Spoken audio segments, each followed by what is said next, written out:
우리는 부동산이 뭐냐고 물으면 첫째도 입지, 둘째도 입지, 셋째도 입지입니다. 이런 말은 뭐 전문가든 일반인이든 이구동성으로 합니다. 이 맞는 말이에요. 이 미국의 부동산 교과서에 첫 번째 나오는 단어예요. 그런데 입지를 영어로 로케이션이라 하거든요. 근데 오늘 여러분 노후 준비를 하는 분들은 좀 더 깊이 있게 한 걸음 더 들어가야 돼요. 코어 로케이션이 있어요. 영어로 그래요. 이게 핵심 입지인데 오늘 5가지 소개합니다. 네. 이거 하시면 이제 무슨 일이 있어도 실패하지 않습니다. 이게 필승 전략입니다. 네. 이게 5가지입니다. 안녕하세요. 도너리 박하연입니다. 오늘은 노후에 어떤 부동산을 준비해야 할지 함께 이야기를 나눠보려고 합니다. 많은 분들이 나이가 들어갈수록 더 크게 고민하는 주제이기도 한데요. 사실 노후 준비는 늦기 전에 미리 챙겨야 하는 문제이기도 합니다. 특히 인구 구조와 주거 트렌드가 빠르게 변화하면서 지금 사는 집이 괜찮을까? 언제 집을 옮기는 게 맞을까? 이런 고민들이 더 깊어지고 있습니다. 그래서 오늘은 노후에 어떤 집이 적합한지 또 안전한 노후를 위한 부동산 전략은 어떻게 세워야 하는지 이야기를 나눠보도록 하겠습니다.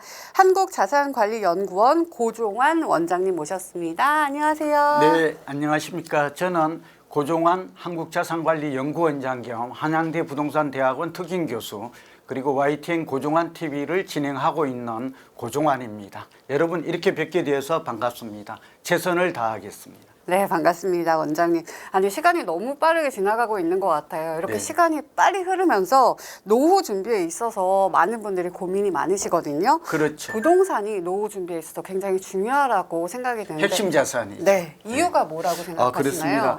자, 우선 그 노후 준비, 그 노후란 무엇을 의미할까요? 대개 은퇴 연령을 보니까 뭐 통계마다 다르긴 합니다만 보통 55세, 뭐 53세라는 말도 있지만 은퇴한다고 합니다.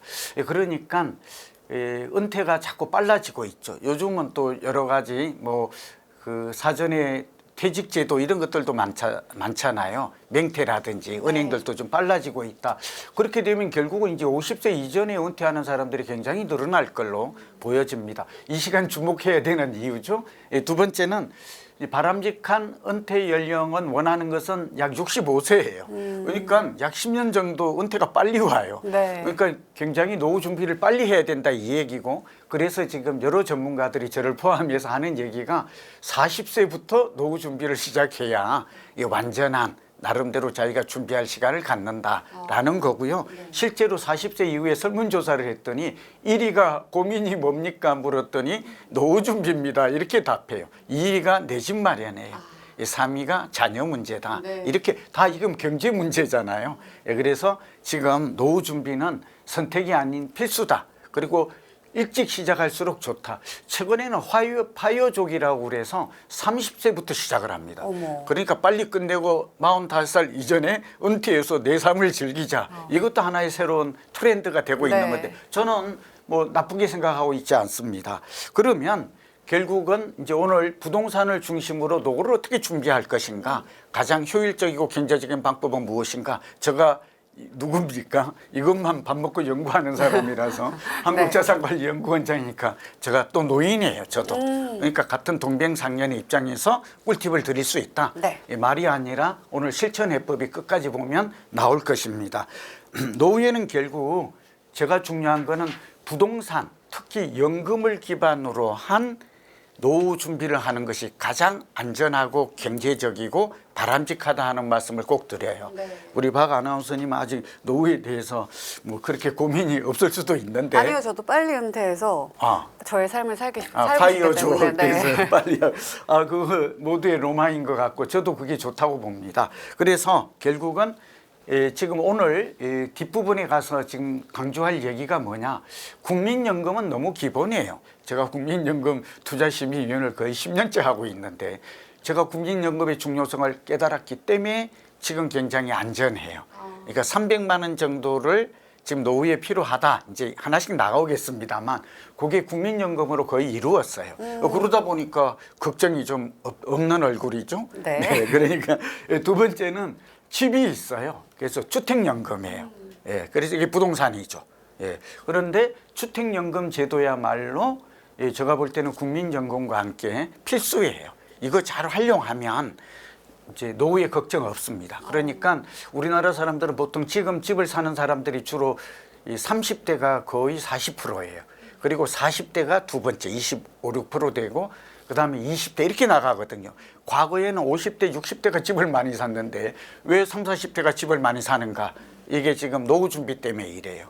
그리고 두 번째는 집이 없으면 이제 소위 말하면 벼락거지 된다. 이 망하게 생겼다. 이게 자각이 이제 있는 거죠. 그러니까 잘한 거예요. 그러니까 주택연금 제도를 잘 활용하면 뭐 예를 들면 주택연금 3억 있으면 60세에는 60만 원, 70세에서는 90만 원을 받아요. 네. 그러니까 국민연금과 주택연금만 잘 결합해도 우리가 원하는 300만 원. 물론 이제 서울은 뭐 좀 제대로 살려면 500만 원이라고 얘기를 해요. 이게 지역마다 달라요. 조금 중산층 이상으로 살려면 서울은 500, 수도권은 400. 그다음에 지방의 중소도시는 350. 그다음에 보통 중도시 뭐 진주라든지 뭐 이런 전주 이런 것들은 보니까 한 300만 원. 그리고 아주 시골 있죠. 저 고향이 경남 하동 화계장터 지리산인데 지리산은 100만 원도 가능하다고 그렇게 말을 합니다. 그러니까 지역별로 다르다. 그러니까 이걸 준비하는 건데 주택연금과 국민연금을 이거는 필수예요. 반드시 기반으로 해야 되고 이 방송을 보시는 우리 노후 준비하는 분들께서 집이 없다 그러면 저는 내년 봄 이전에 집을 마련해야 돼요. 그리고 수도권은 시간이 별로 없어요. 지금 또 이 얘기는 이제 부동산에 관한 언제 살 것인가 하는 깊이 있는 내용인데 그렇게 돼 있고 지방은 내년 정도 시간이 좀 있어요. 부산, 울산, 뭐 광주, 대전. 그러니까 내 집을 해라. 국민연금과 주택연금 시작하자마자 강조합니다. 네. 이거 두 개가 안 되면 흔들려요. 예, 그래서 이거는 국가가 지급을 보장하기 때문에 나라가 망하지 않으면 삼성이 망해도 나라가 망하지 않으면 나와요. 이것만큼 든든한 게 어디가 그러네요. 있겠어요. 흔들리지 네. 않아야 돼. 안정적이어야 되죠. 네, 그리고 이제 어디에 사느냐가 지금 굉장히 중요한데 주택연금 같은 경우에는 역시 서울과 수도권입니다. 수도권이 어디예요? 경기도와 인천. 그러니까 서울 중에서도 이제 요즘 지역의 양극화, 초양극화라 그래서 서울 중에서도 누구나 다 아는 똘똘한 한 채, 이걸 코어 로케이션이라고 그러는데 강남과 마용, 성광, 요즘 여기다가 이제 여의도, 목동, 또 하나 더 나가면 강동구와 뭐 과천, 판교 이렇게 가는 것이죠. 분당까지. 그러니까 이건 다 알아요. 근데 이런 지역이 아니더라도 저는 3억 원 이상, 적어도 서울에 5억 원 이상, 3억 원 정도를 가지고 있으면 70세 90만 원 나온다고 그랬잖아요. 6억이 있으면 곱하기 2를 하면 2, 9, 18, 180만 원이 나오잖아요. 6억만 되면. 서울의 아파트 한 채 가격이 15억 원이에요. 25평은 9억 원이에요. 그러니까 그리고 이 경기도는 한 채당 8억인 거거든요. 그러니까 꼭 서울이 아니어도 내년에는 경기, 인천이 더 오를 가능성이 많아요. 지금은 이제 서울과 강남과 마용성이 많이 올랐지만 잠깐 완화될 거예요. 이건 또 다시 얘기가 나가고 그래서 어느 지역에 사느냐인데 주택연금을 생각한다면 지금 가격으로 가입을 하지만 사실은 집값이 쭉 오르는 곳에 집을 가지고 있는 게 당연히 유리해요. 하나 예를 들게요. 제가 이제 경남 하동 화계장터 지리산 출신인데 진주고등학교를 나와서 친구들이 전부 다 진주나 제가 또 대학을 부산에 나왔어요. 부산대를 나오니까 부산으로 가겠다고 해요. 은퇴를 대부분 했어요. 그런데 제가 작년하고 올해 조언을 했어요. 이제 이건 뭐 대단한 것도 아니고 관악구 봉천동에 있는 아파트인데 이걸 팔고 진주에 있는 작은 건물을 사겠다라는 게 친구의 상담이었는데 결론 네. 제가 어떻게 답했을까요? 하지 말아라. 예, 팔지 말 이건 가져 있으라. 근데 이것도 지금 3억이 올랐고요. 네, 그 동작구에 있는 아파트는 34평이 5억이나 올랐어요. 아니 지금 1년도 안 됐는데 그리고 더 심한 경우는 모 전자회사 사장하는 친구인데 잠실주거 5단지 유명하죠. 그거 와이프가 팔려고 그게 얼마였느냐? 올 초만 해도 그게 30억 정도 했어요. 34평이. 잠실주공 5단지 엄마와 함께 유명하죠. 압구정. 이게 트리오잖아요. 근데 이거 지금 얼마냐? 44억 가요. 자, 이거 14억이 올랐네요. 그래서 이거는 투기를 부채질하는 게 아니라 앞으로 서울은 2040년까지는 집값이 올라요. 이런 정보 몰랐죠. 저는 부동산 박사가 아니라 도시공학 박사인데요. 도시공학에서는 이 지역이 성장하느냐 안 하느냐는 어렵지 않게 예측이 가능해요. 글로벌 도시를 연구하기 때문에. 네. 뭐 이 얘기는 다시 또 나누도록 하고 오늘은 이제 처음 시작하자마자 요점인데 지금 서울과 수도권, 경기, 인천 그것도 경기도도 남부가 먼저 올라요. 그 다음에 이제 인천이 오르면 인천도 항상 송도, 청라, 부평 이런 지역 위주로 또 GTX 역세권 되는 대로 오른다 하는 것은 다 상식적으로 아실 거라고 생각을 하고요. 지역 선택이 중요하다. 집을 하나 가지고 있더라도 앞으로 서울 같은 경우에는 과거 통계를 하나 보면 4, 5년 약 5, 6년마다 집이 2배씩 뛰어요. 아니 통계가 그래요. 과거 통계가. 나는 그냥 5년 집 하나 가지고 살았을 뿐인데 내 재산이 10억이 20억 됐다니까요. 이게 지금 세월의 놀라운 기적 같은 네. 얘기, 마법이죠. 네. 이건 어떻게 할 수가 없어요. 서울 내의 집중 현상, 서울은 주택 보급률이 낮아서 집이 절대적으로 부족하거든요. 그러니까 앞으로도 이런 현상 언제까지? 2040년까지. 이 고정한 얘기가 아니에요. 글로벌 도시 공학자들의 공통적 얘기예요. 이거 확실히 성장성이 가장 뚜렷하고 앞으로 가장 인구가 많이 밀집되고 여기에 인프라가 갖춰질 곳은 서울을 능가하는 곳은 없다. 오케이? 네. 이것만 아시고 서울의 집은 그대로 가져가셔야 돼요. 네. 예, 노후 준비를 하는 분들은. 네. 그리고 또 하나가 여기 이제 이게 입지가 중요하다 그러잖아요. 우리는 부동산이 뭐냐고 물으면 첫째도 입지, 둘째도 입지, 셋째도 입지입니다. 이런 말은 뭐 전문가든 일반인이든 이구동성으로 합니다. 이 맞는 말이에요. 이 미국의 부동산 교과서에 첫 번째 나오는 단어예요. 그런데 입지를 영어로 로케이션이라 하거든요. 근데 오늘 여러분 노후 준비를 하는 분들은 좀 더 깊이 있게 한 걸음 더 들어가야 돼요. 코어 로케이션이 있어요. 영어로 그래요. 이게 핵심 입지인데 오늘 5가지 소개합니다. 네. 이거 하시면 이제 무슨 일이 있어도 실패하지 않습니다. 필승 전략입니다. 네. 이게 5가지입니다. 첫 번째가 요즘은 서울 같은 경우를 예를 들게요. 교육이 압도적입니다. 나는 할아버지가 돼가지고 교육이 자녀가 다 컸어요. 이건 중요하지가 않아요. 객관적으로 집값에 영향을 미치는 것은 교육이 압도적으로 높아졌어요. 과거에는 교통이었어요. 근데 두 번째가 이제 교통이에요. 이거는 경기도와 인천은 좀 달라요. 왜냐하면 베드타운이기 때문에 교통이 더 중요할 수 있어요. 그러나 가진 자, 서울은 이거는 뉴욕, 런던, 파리, 도쿄와 마찬가지로 자녀 교육이 집을 선택할 때 1번이 된 겁니다. 이거는 당연하죠. 네. 우리가 열심히 사는 이유가 뭐예요? 자식 교육시키려고 사는데 나머지가 뭐가 필요하겠어요? 오케이. 두 번째는 교통이에요. 예, 세 번째가 중요한데 의외로 요즘 이커머스라고 그래서 온라인 쇼핑이 많지만 백화점, 강남 사람은 백화점이 가까이 있느냐가 중요해요. 그다음에 보통 일반인들은 뭐 요즘 롯데마트나 이마트나 이게 중요해요. 역시 우리가 오프라인에서의 구매하는 재미, 나이 든 사람 할수록 이게 굉장히 쏠쏠한 거거든요. 그다음에 네 번째가 뭐냐 하면 공간, 우리가 녹지 공간이에요. 예, 이게 중요하고 그래 그린 인프라라고 그러는데 한강변이 뜨는 이유도 공원의 역할이 커요. 조망의 역할도 있지만 그래서 공원이 있는 곳, 노인일수록 건강이 중요하죠. 네. 산책이 중요하죠. 5번째가 중요한 게 이게 파리 대학의 카를로스 모레노 교수가 15분 생활권에서 강조한 건데 호스피탈이에요. 무슨 얘기일까요? 대형 병원이 있어야 된다. 네. 얼마의 거리에 15분. 자동차가 아니에요. 자전거나 이렇게 갔을 때 15분. 이게 골든 타임 때문에 그래요. 네. 그래서 여러분 이 5가지. 그럼 노인일수록 어디로 가야 돼요? 대형 병원 옆으로 가라. 서울에 5개 병원이 있죠. 말 안 해도 다 아시죠. 그래서 저는 요즘 예를 2가지만 들게요. 뭐 여러분이 다 아는 뭐 서울대병원, 뭐 연대 세브란스 병원, 뭐 성모병원 다 아니까 사실은 구로 안암병원 좋거든요. 구로구 이거 노인들 가도 돼요.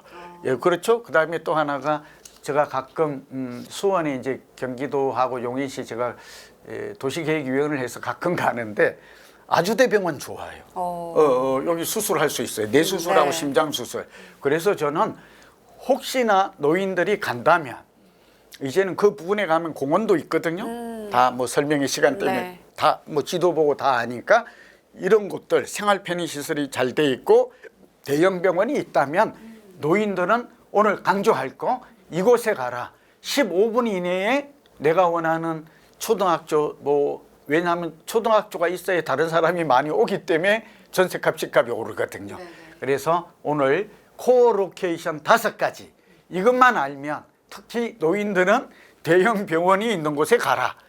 그곳이 어디요 하는 거는 여러분이 좀 발품 손품을 파세요. 다 알 수 있어요. 네. 이곳에 가면 여러분이 지금 생각하는 기대 이상의 내가 이렇게 살기도 좋고 내가 몸이 아파도 병원에 언제든지 갈 수 있고 편리하고 주거 만족도 여기 지금 집값이 올라서 돈까지 버네. 근데 여기 이 주택연금은 가입하는 시기 그러니까 부동산 경기에 사이클이 있거든요. 요거 하면서 이제 결론을 맺을게. 부동산 경기도 5, 6년 상승하면 4, 5년 내려요. 그러니까 집값이 주구장창 오른다. 강남마저도 많이 오르면 많이 내리고 내리면 많이 올라요. 네. 예, 그런데 이게 최근에 사이클이 짧아져요. 2021년 10월에 고점을 찍었던 집값이 딱 3년 내리고 다시 반등했어요. 그러니까 오를 때는 한 4년 정도, 4, 5년 오르고 내릴 때는 한 4년 내리더라. 요것들 감안해서 지금 부동산 경기는 작년부터 강남이 올랐고 올해부터 본격 상승하고 있는 거거든요. 그러니까 2021년에 고점을 찍었던 집값이 쭉 내려서 3년 내리고 2025년부터 오르기 시작했다. 이번에도 정확하죠. 그러면 이게 1, 2년 오를 게 아니다. 그리고 여기다가 공급 부족까지 2029년까지는 서울과 수도권의 공급 물량이 30~40%가 지금 거의 반토막이 나요. 이게 굉장히 위험하고 집값이 오를 수밖에 없는. 그러니까 공급이 부족하면 전세가 오르고 전세가 오르면 집값이 오를 수밖에 없는 구조예요. 그래서 여기서 지금 시간을 많이 제가 구체적으로 설명하는 이유는 그래서 어떻느냐. 주택연금에 가입하고 하는 사람이 꿀팁입니다. 예, 끝까지 들으신 분에 대해서 선물인데 뭔가 지금 가입하는 것보다 2, 3년 후에 좀 참았다가 가입하는 게 집값이 올랐을 때 고점에서 가입하는 게 이 한 번 가입하면 계속 정액이 나오는 거거든요. 네. 그래서 그런 걸 좀 감안한다면 여러분 성공하는 그러니까 국민연금과 그건 어쩔 수가 없어요 지금. 주택연금은 조절이 가능하다. 그리고 이제 다음에 이어서 제가 또 주택연금뿐만 아니라 농지연금과 산지연금 그러니까 농어촌 출신들은 잘 들으셔야 돼. 기농 기촌하는 분은 다음 시간에 다음 코너에서 이 부분을 설명드리도록 하겠습니다. 네, 일단 은퇴가 빨라지고 있는 추세이기 때문에 우리는 빠르게 준비를 해야 되는데 주택연금과 그리고 국민연금을 중심으로 좀 준비를 해보자라고 말씀을 해주셨습니다. 근데 우리나라는 사실 아파트가 중심이잖아요. 그럼 노후에도 아파트를 보유하는 게 맞는지 아니면은 뭐 빌라나 연립 등 다른 형태도 고려를 해볼 수 있는지 어떻게 생각하시나요? 아주 바잉크에게서 날카로운 질문인데요. 이 부분은 이론이 없어요. 다른 의견이 없어요. 우선 지금 현재 시장의 흐름을 보면 이게 이제 우리가 트렌드라고 그러면 보통 5년에서 10년을 의미해요. 문화가 바뀐다 그러면 30년을 의미해요. 그리고 패션이 바뀐다 그러면 한 3년 정도거든요. 그러니까 이 단어를 좀 구분해서 쓰는 게 좋다. 이것도 우리 이제 은퇴를 준비하는 사람 여기까지 알아야 되나 하는데 아파트 문화는 적어도 30년을 가는 문화입니다. 단순한 주거 트렌드가 아니고 그리고 트렌드가 바뀌고 있는데 이게 신축과 재건축이에요. 그 재건축은 그 낡은 게 좋아서가 아니고 새 아파트로 탈바꿈하고 새 아파트와 신축 아파트죠. 얼죽신이라고 그러잖아요. 얼어 죽어도 신축. 그다음에 구축가의 가격 격차가 자꾸 벌어져요. 이거는 이제 공사비 문제도 있고 또 이 새 아파트의 비중이 점차 지금 공급이 안 되기 때문에 희소 가치도 되고 있다고 볼 수 있거든요. 정리합니다. 이거는 아파트가 대세예요. 아파트를 능가하는 주거 공간은 없어요. 그다음에 그렇게 보면 경제학에서는 이걸 우등제라고 그래요. 네. 경제학의 기본을 공부하신 분들은 아파트가 가장 좋다. 아파트 중에서도 뭐라고요? 신축 아파트가 대세다. 왜? 살기 좋거든. 너무 잘 돼 있거든요. IoT라고 그래가지고 여기에 너무 좋기 때문에 이걸 뭐 비교할 수가 없어요. 그래서 자꾸 이 15년 된 구축 아파트 30년 된 것보다 가격 격차가 벌어지고 있다. 선호도가 달라요. 프레퍼런스라고 하고 있고 두 번째는 신축이 안 되면 저는 구축이라도 아파트를 선택해라. 이 얘기하고 있는 거예요. 그다음에 이제 빌라나 연립은 소위 말하면 이 말을 해서 죄송한데 뭐 경제학의 교과서는 열등제라 그래요. 열등제. 그 다음 아래라 이거죠. 그러니까 빌라나 연립은 아파트를 가지 못했을 때 차선책으로서 우리가 살다 보면 이 우리가 5, 60대 분들은 제 말에 공감하실 거예요. 최선만 있는 건 아니에요. 차선도 있고요. 그다음에 차악도 있고, 이게 차선이 항상 좋은 것만 선택이 안 되면 최악을 피하라는 말도 있어요. 그러면 서울의 빌라나 연립이 나요? 아니면 괜찮아요. 수도권의 아파트가 나요? 그거 굉장히 그 난이도가 높은 질문인데, 그거는 조금 달라요. 자, 우선 빌라도 똑같은 빌라가 아니에요. 자, 우선 새로운 도심권의 빌라, 요즘 서울시에서 추진하고 있는 모아주택, 모아타운 빌라, 그리고 재건축 단지 곁에 바로 있는 빌라.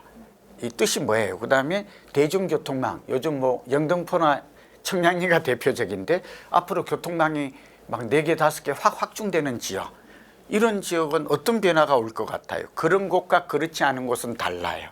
그런 빌라나 연립주택은 바로 사도 돼요. 왜냐하면 아파트가 생기기 때문이죠. 네. 예, 그러니까 정책의 변화도 봐라, 교통망의 호재도 봐라. 지금은 불편하지만 또 이런 것들이 좋은 게 뭐냐 그러면, 소위 말하면 토지거래 허가에서 예외가 돼요. 토거제, 우리가 보통 토거제라 그러면 지금 허가를 받아야 되고 2년간 의무 거주를 해야 되잖아요. 이걸 없이도 살 수 있나, 그런 의미에서 저희 친구들의 자녀들은 이쪽을 많이 사고 있어요. 잘 사면. 제가 좀 저 자랑을 좀 해서 그런데, 제가 이제 그 잠실에 살고 있는데 잠실 주변에 뭐 아시아 선수촌, 근데 이런 곳이 부지기수예요. 이건 또 따로 얘기할게요, 시간 때문에. 그래서 요즘 저는 한강이 뜨면 앞으로 중랑천이나 안양천이나 탄천이나 천이 뜬다, 같은 물인 거거든요. 물은 생명이고 돈이에요. 그리고 공원이 딱 다 조성이 돼요, 물길을 따라서. 하여튼 이 꿀팁을 드리면 이런 쪽의 빌라는 사도 돼요. 이거는 재건축이 되기 때문에 시간이 좀 걸리겠지만, 그 다음에 연립도 좋고 빌라도 좋고, 저는 아파트가 대세다, 살 수 있으면. 그러나 차선책으로는 빌라 연립도 고려해라. 그건 아무 연립이나 빌라가 아니에요. 내가 살고 있는 곳이 아니에요. 앞으로 호재가 있는 곳들을, 특히 모아주택, 모아타운, 신통 기획이라고 그래요. 요거는 서울시 홈페이지에 한번 가보십시오. 예, 아주 수두룩합니다. 내가 몰랐던 우리 동네 곁에도 있을 것입니다. 그 다음에 앞으로의 노후 부동산, 결국은 도심형으로 갑니다. 저도 노인이 되고 보니까 자꾸 저 얘기하는 게 동병산령인데요. 이제는 우리가 아까 말했죠, 5가지 그 코어 로케이션을 보면 특히 병원이 중요해요. 이렇게 보면 이제는 그 전원행이나 이런 거보다는 도심형으로 가야 된다는 걸 너무나 잘 알아요. 도심형 실버주택이 뜨고 있고 편리 시설이 편리해야 돼요. 그리고 돈이 있는 사람들은 요즘 뭐 저도 이게 건국대에 더 클래식 500이라는 걸 제가 예전에 설계에 참여했던 사람이거든. 지금도 건국대 총동문회 부회장을 하고 있는데, 여기는 보증금에다가 거의 뭐 보증금이 막 10억씩 돼요. 그리고 막 500씩 월세를 내더라도 관리비 포함해서 이게 지금 대기가 1, 2년 하거든요. 그러니까 이것도 양극화가 돼요.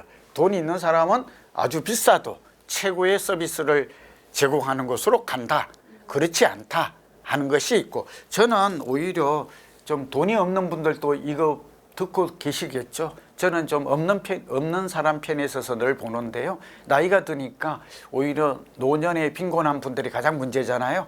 LH가 하는 고령 복지주택이라고 있어요. 고령. 이거 굉장히 중요한데, 그리고 이거 굉장히 정부가 이재명 정부는 더 많이 하려고 해요. 제가 LH 자문위원인데요. 이런 돈을 많이 썼는데 이걸 의외로 몰라요. 이게 25평인데도 불구하고 뭐 월세가 10만 원에서 30만 원 이내도 많거든요. 그리고 혼자인 경우는 뭐 6.5평이죠. 이런 쪽에는 막 5만 원, 6만 원 해요. 그러니까 여러분, 노후에 준비가 안 돼 있는 분들은 오늘 이 꿀팁을 알고, 여러분 LH 있죠? 여기에 수시로 들어가 봐요, 이 지역에. 근데 이걸 모르면 내가 가만히 있으면 연락이 안 와요.